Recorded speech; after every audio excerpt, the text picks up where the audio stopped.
Hello everyone, welcome back to select IAS की UP special series में आप सभी का स्वागत है। फ्रेंड्स, आज की क्लास में हम डिस्कस करेंगे उत्तर प्रदेश की कला एवं संस्कृति। उत्तर प्रदेश की कला एवं संस्कृति पर एक क्लास आपकी ऑलरेडी आ चुकी है और आज आपकी दूसरी क्लास है, पार्ट 2 है। इसी के साथ आपको बता दें कि यूपी स्पेशल के पोर्शन को हम घटना चक्र उत्तर प्रदेश तथ्यसार के माध्यम से कवर कर रहे हैं। ये मैगजीन 2023 के लिए एक लेटेस्ट मैगजीन है, तो यहाँ से आप अपने यूपी स्पेशल के पोर्शन को कवर कर सकते हैं। इसके अलावा हमने यूपी स्पेशल करंट अफेयर को भी डिस्कस किया है, तो आप इन क्लासेस को भी देख सकते हैं। इस मैगजीन की प्लेलिस्ट बना दी गई है इसी चैनल पर, तो आप एक बार प्लेलिस्ट को ज़रूर देखें। तो चलिए फिर स्टार्ट करते हैं आज की क्लास। देखिए, आज की क्लास में हम कवर करेंगे विभिन्न प्रकार के घराने, जैसे कि लखनऊ घराना, आगरा घराना, सहारनपुर घराना। यहाँ से अक्सर आपके एग्जाम में क्वेश्चन पूछे जाते हैं। देखिए, सबसे पहले है आज आपके सामने लखनऊ घराना। तो लखनऊ घराने को अभी हम डिटेल में देखेंगे। लखनऊ घराना देखिए, मोदू खां तथा बख्शू या बख्शूर खां ने तबले के लखनऊ घराने का सूत्रपात किया। तो आपको यहाँ पर पता होना चाहिए कि लखनऊ घराने को किसने शुरू किया, किसने इसको सूत्रपात किया। तो यहाँ पर आपको इन दोनों के नाम को याद रखना है। मोदू खां तथा बख्शूर खां ने तबले के लखनऊ घराने का सूत्रपात किया था। मोदू खां के शिष्य पंडित राम सहाय ने बनारस बाज घराने का प्रवर्तन किया। मोदू खां के शिष्य कौन थे? पंडित राम सहाय। पंडित सखाराम, पंडित अयोध्या प्रसाद, उस्ताद दूल्हे खां, उस्ताद सखावत हुसैन खां, सादिक अली खां, उमर खां, इलियास खां, जीएन गोस्वामी, यूसुफ अली खां, ध्रुतारा जोशी आदि ने लखनऊ की संगीत परंपरा को समृद्ध किया। तो फ्रेंड्स, यहाँ पर आप देख सकते हैं कि लखनऊ घराने से कौन कौन से व्यक्ति हैं जो संबंधित हैं। आपको इनके नाम को थोड़ा सा ध्यान रखना है। जो मोस्ट इम्पोर्टेंट है वो आपके लिए यहाँ पर ये है कि लखनऊ घराने की शुरुआत किसने की थी। तो मोदू खां और बख्शूर खां का नाम आपको यहाँ पर याद रखना है। और मोदू खां के शिष्य कौन थे? पंडित राम सहाय, जिन्होंने बनारस बाज घराने का प्रवर्तन किया था। और बाकी ये सभी लखनऊ घराने से संबंधित हैं। दूसरा है आपका आगरा घराना। आगरा घराने को समझते हैं। आगरा मुगल काल में संगीत का सबसे बड़ा केंद्र था। तो यहाँ पर आप देख सकते हैं कि आगरा मुगल काल में, कौन से काल में? मुगल काल में संगीत का सबसे बड़ा केंद्र था। आगरा घराने का सूत्रपात श्याम रंग और सरस रंग से माना जाता है। तो यहाँ पर आपको इन दोनों के नाम याद रखने हैं। तो आगरा घराने का संबंध या सूत्रपात किसने किया था? श्याम रंग और सरस रंग ने। आगरा घराने को कव्वाल बच्चा घराना भी कहा जाता है। इस घराने के अद्वितीय गायक उस्ताद फैयाज खां थे। इन्हें भी आपको याद रखना है। तो उस्ताद फैयाज खां का संबंध कौन से घराने से है? आगरा घराने से। आगरा घराने की उत्पत्ति खुदा बख्श से मानी जाती है। आगरा घराने के प्रमुख संगीतकार हैं घग्गे खुदा बख्श, शेर खां, गुलाम अब्बास, गुलाम हैदर खां, इमदाद खां, हमीद खां, विलायत हुसैन खां, फैयाज खां। तो यहाँ पर आपने देखा आगरा घराने के प्रमुख संगीतकार, इनके नाम आपको यहाँ पर याद रखना है। तो ये था आपका आगरा घराना और उससे जुड़े हुए कुछ इंपॉर्टेंट पॉइंट्स जो आपको एग्जाम के पॉइंट ऑफ व्यू से याद रखने हैं। तीसरे हैं आपके सहारनपुर घराना। सहारनपुर घराने के प्रवर्तक खलीफा मोहम्मद जमा सूफी संत थे, जो कि गायन के अतिरिक्त बीन, रबाब और सितार वादन में सिद्धहस्त थे। सहारनपुर के बहराम खां को पंडित की उपाधि दी गई थी। तो यहाँ पर आपको सहारनपुर घराने को याद रखना है। अभी इसके बाद हैं कुछ अन्य घराने जिनसे रिलेटेड पॉइंट्स को आपको याद रखना है। इनायत हुसैन खां सहसवान घराने के प्रवर्तक माने जाते हैं। अतरोली घराने के चांद खां और काले खां ध्रुपद धमार गायन के क्षेत्र में प्रसिद्ध थे। इनके पूर्वज सांडिल्य गोत्र के ब्राह्मण थे। इसके अलावा अलीगढ़ खुर्जा घराने का आरंभ जोधे खां से माना जाता है, जो दिल्ली दरबार से आकर खुर्जा में बस गए थे। इसी घराने के गफ्फूर बख्श श्रेष्ठ सितार वादक थे। मथुरा के काले खां ने सरसपिया नाम से ख्याल, ठुमरी, ध्रुपद की अनेक रचनाएं की, जो आज भी प्रचलित है। इटावा के उस्ताद इनायत खां के गौरीपुर रियासत में बस जाने के कारण सितार वादन की यह परंपरा गौरीपुर घराने के नाम से भी जानी जाती है। इमदाद खां इस परंपरा के लोकप्रिय कलाकार थे। कुछ संगीत समीक्षक इस परंपरा को किराना घराने के अंतर्गत मानते हैं। बाज एक नाम अनेक इसकी सबसे बड़ी विशेषता है। बिस्मिल्लाह खां के साथ सही अर्थों में सफल जुगलबंदी करने वाले उस्ताद विलायत खां ने इटावा की संगीत परंपरा को और समृद्ध किया था। तो आपको इन नामों को अच्छे से याद रखना है। कासगंज के ख्वाजा बख्श श्रेष्ठ गायक होने के साथ प्रसिद्ध सितार वादक भी थे, जो बहादुर शाह जफर के दरबार में रहे थे। शाहजहाँपुर घराना सरोद वादन के क्षेत्र में विशेष प्रसिद्ध रहा है। इस घराने के उस्ताद काजिम अली के शिष्य इंसाफ अली रबाबिया और इनायत अली खां सरोदिया ने अपने अपने क्षेत्र में ख्याति प्राप्त की थी। इसके अलावा इलाहाबाद, जो कि अब प्रयागराज के नाम से जाना जाता है, तो इलाहाबाद की गायिका जानकी बाई उफ छप्पन छुरी अपनी मीठी आवाज के लिए काफी प्रसिद्ध थी। हरिप्रसाद चौरसिया तथा रघुनाथ सेठ बांसुरी वादक के रूप में प्रसिद्ध हैं। सहारनपुर के निकट किराना नामक ग्राम निवासी अब्दुल करीम तथा वसीम खां ने किराना घराने की नींव रखी। गंगूबाई हंगल, रोशन आरा बेगम, भीमसेन जोशी आदि इसी घराने से संबंधित हैं।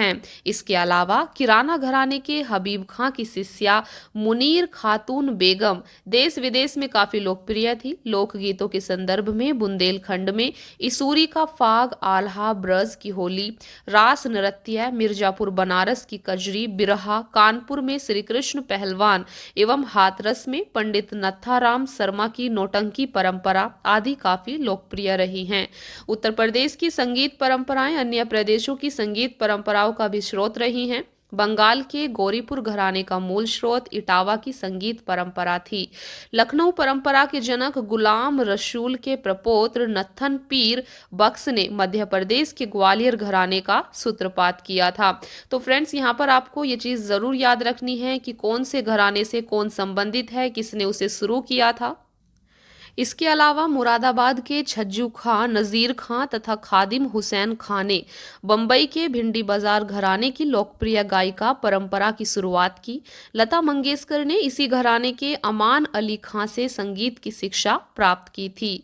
उत्तर प्रदेश में प्रमुख संगीत घराने इस प्रकार हैं, तो यहाँ पर आप देख सकते हैं आगरा घराना, फतेहपुर सीकरी घराना, बनारस घराना, सहारनपुर घराना, अतरौली घराना और किराना घराना। तो यहाँ पर आप एक नज़र में देख सकते हैं उत्तर प्रदेश के प्रमुख संगीत घराने को। तो जैसा कि अभी आपने देखा, अभी हमने आगरा घराने के बारे में पढ़ा है, बनारस घराना, सहारनपुर घराना और किराना घराना, इन सभी को अभी हमने ऊपर देखा था। देखिए, शास्त्रीय संगीत एवं तबला वादन के क्षेत्र में महत्वपूर्ण स्थान रखने वाले बनारस घराने के प्रमुख संगीतकार रहे हैं कंठे महाराज, किशन महाराज, पंडित सामता प्रसाद मिश्र तथा पंडित राजन एवं साजन मिश्र। तो बनारस घराने के ये प्रमुख संगीतकार थे जिन्हें आपको ध्यान रखना है। ध्यातव्य है कि प्रदेश का एकमात्र शास्त्रीय नृत्य कथक है। तो ये आप सभी को पता है कि उत्तर प्रदेश का शास्त्रीय नृत्य कथक है। प्रख्यात अंतर्राष्ट्रीय सितार वादक पंडित रविशंकर रामपुर घराने के सितार वादक उस्ताद अलाउद्दीन खां के शिष्य थे। उत्तर प्रदेश की अंतर्राष्ट्रीय ख्याति प्राप्त शहनाई वादक एवं बांसुरी वादक क्रमशः उस्ताद बिस्मिल्लाह खां तथा हरिप्रसाद चौरसिया हैं। प्रयाग संगीत समिति प्रयागराज आज परीक्षार्थियों तथा केंद्रों की संख्या की दृष्टि से देश की सबसे बड़ी संगीत संस्थाओं में से एक है।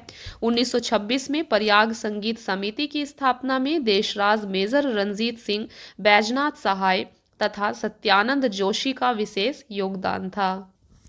फ्रेंड्स, इसके बाद हैं उत्तर प्रदेश के प्रमुख लोक नृत्य। तो यहाँ पर आप देख सकते हैं चरकुला। चरकुला एक घड़ा नृत्य है जो ब्रजभूमि का लोक नृत्य है, इन्हें आपको याद रखना है।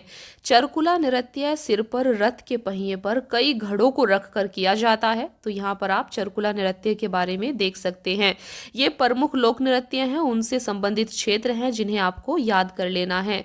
सबसे पहला नृत्य है आपके सामने चरकुला, जो कि ब्रजभूमि से संबंधित है। दूसरा है पाई डंडा, ये बुंदेलखंड से संबंधित है। देन आपका राई, दीपावली, शैरा और कार्तिक गीत, ये सभी आपके बुंदेलखंड से संबंधित नृत्य हैं। इसके बाद है आपका कर्मा, कर्मा आपका मिर्जापुर और सोनभद्र से संबंधित है। चौरसिया आपका जौनपुर से संबंधित है और नटवरी आपका पूर्वी उत्तर प्रदेश से संबंधित हैं। तो ये उत्तर प्रदेश के प्रमुख लोक नृत्य थे जिन्हें आपको यहाँ पर याद रखना है। अभी नेक्स्ट है आपका प्रमुख लोकगीत। तो उत्तर प्रदेश के प्रमुख लोकगीत कौन से हैं यहाँ पर आप देख सकते हैं। तो प्रमुख लोकगीत है रसिया, रसिया का संबंध ब्रजभूमि क्षेत्र से है। कजरी मिर्जापुर क्षेत्र से संबंधित है। आल्हा बुंदेलखंड से संबंधित है और बिरहा, बिरहा लोकगीत ये आपका पूर्वांचल से संबंधित है। इन्हें आपको याद रखना है। देखिए अभी यहाँ पर आप देख सकते हैं कि पाई डंडा नृत्य बुंदेलखंड के अहीरों के द्वारा किया जाता है। राई नृत्य बुंदेलखंड की महिलाओं का मयूर नृत्य है। इसे वे मुख्यतः श्री कृष्ण जन्माष्टमी के अवसर पर करती हैं। नेक्स्ट है आपका सैरा नृत्य। सैरा नृत्य बुंदेलखंड क्षेत्र के हमीरपुर, झांसी तथा ललितपुर जिलों में लोकप्रिय है। यह नृत्य वर्षा ऋतु में कृषक समुदाय के युवा लड़के एवं लड़कियों द्वारा हाथ में डंडा लेकर किया जाता है। इस नृत्य में फसल को सफलतापूर्वक काटने के लिए वैदिक देवता इंद्र की पूजा कर आशीर्वाद लिया जाता है। तो यहाँ पर आप विभिन्न नृत्यों के बारे में देख रहे हैं। पाई डंडा के बारे में हमने देखा, राई नृत्य के बारे में देखा और सैरा नृत्य के बारे में हमने देखा। नेक्स्ट है आपका दीपावली नृत्य। बुंदेलखंडी अहीरों द्वारा दीपावली के अवसर पर प्रज्वलित दीपों को सिर पर रखकर यह नृत्य किया जाता है। कार्तिक गीत नृत्य प्रदेश के बुंदेलखंड क्षेत्र में प्रचलित है। यह श्री कृष्ण तथा गोपियों के संबंधों का वर्णन करता है। नेक्स्ट है धोबिया राग। धोबिया राग नृत्य प्रदेश की धोबी जाति के द्वारा किया जाता है। इस नृत्य में एक नर्तक धोबी तथा दूसरा नर्तक गधा बनता है। यह नृत्य पूर्वी उत्तर प्रदेश में प्रचलित है जिसमें केवल पुरुष नर्तक भाग लेते हैं। यह नृत्य जन्म, विवाह, दशहरा और होली जैसे त्योहारों के अवसर पर किया जाता है। कहार जाति द्वारा मांगलिक अवसर पर किए जाने वाले नृत्य को धीवर राग कहते हैं।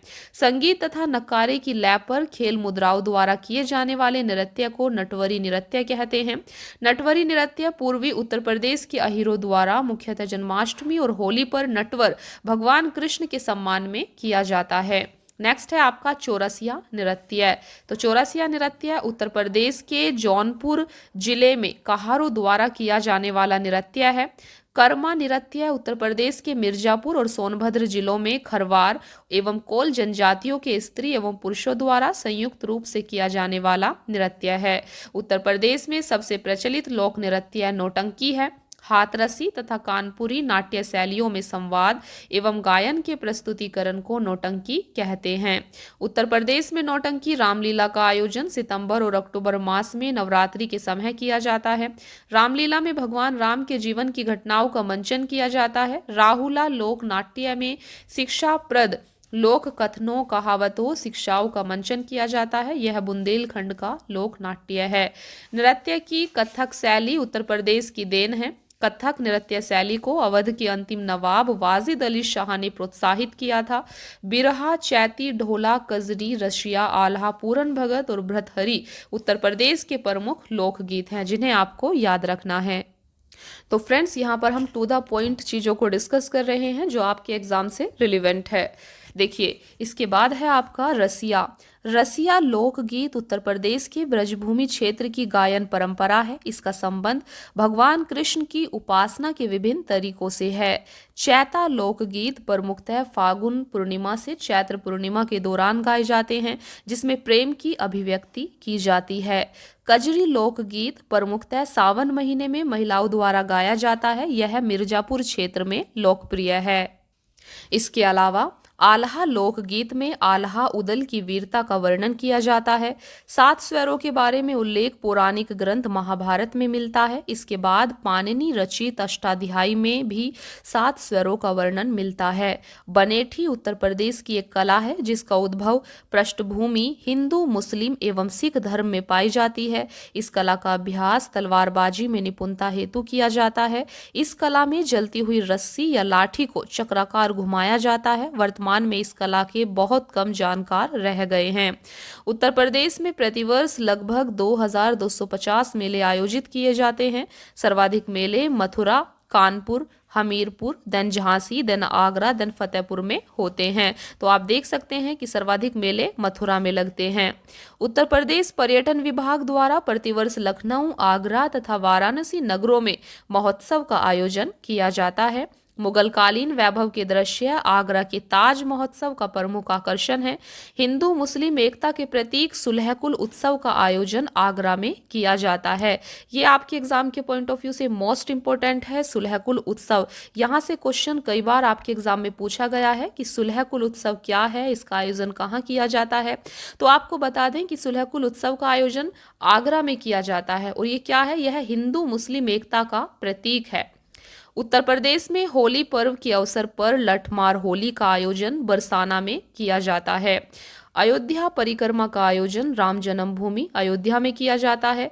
उत्तर प्रदेश में विश्व का सबसे बड़ा मेला कुंभ मेला प्रयागराज में लगता है। ये भी आपको याद रखना है। महाकुंभ प्रति 12 वर्ष पश्चात तथा कुंभ प्रति 6 वर्ष के अंतराल पर आयोजित किया जाता है। अद्यतन महाकुंभ मेला प्रयागराज में 2013 में तथा कुंभ अर्धकुंभ मेला 2019 में आयोजित किया गया था।